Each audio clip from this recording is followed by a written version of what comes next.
Bonjour, aujourd'hui nous sommes avec le docteur Bensoussan et nous allons parler de l'hésitation vaccinale en France. Alors la première question, c'est quel est le rôle de la concertation citoyenne sur la vaccination? Alors, la concertation citoyenne a été missionnée par la ministre avec deux questions. Redonner confiance aux citoyens dans la vaccination et améliorer la couverture vaccinale. C'était les deux questions qui nous avaient été posées. D'accord. Et, à quoi est due selon vous principalement l'hésitation vaccinale en France? Alors, il y a de nombreux facteurs. Il y a de nombreux facteurs qui ont fait que cette hésitation est à son paroxysme en ce moment dans notre pays. On est le seul pays, il faut le dire, à avoir ce degré d'hésitation vaccinale. Il y a eu certaines campagnes de vaccination, notamment H1N1, qui ont été mal comprises par la population. Il y a certaines désinformations aussi, ou certaines informations tronquées ou erronées sur les adjuvants, sur un certain nombre de choses.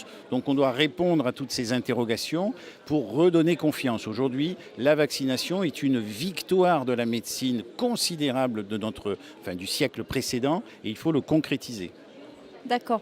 Et selon vous, quel rôle les médecins généralistes ont-ils à jouer face à l'hésitation vaccinale? Ils ont le rôle majeur, le rôle essentiel. Toutes les études à travers le monde le montrent. C'est quand le médecin généraliste promotionne et parle de la vaccination à ses patients qu'elle est le mieux suivie.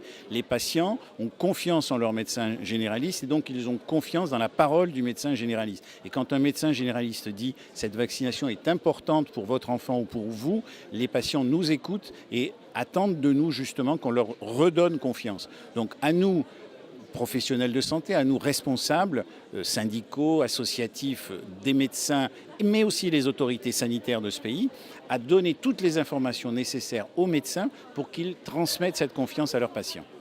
D'accord. Je vous remercie. Merci.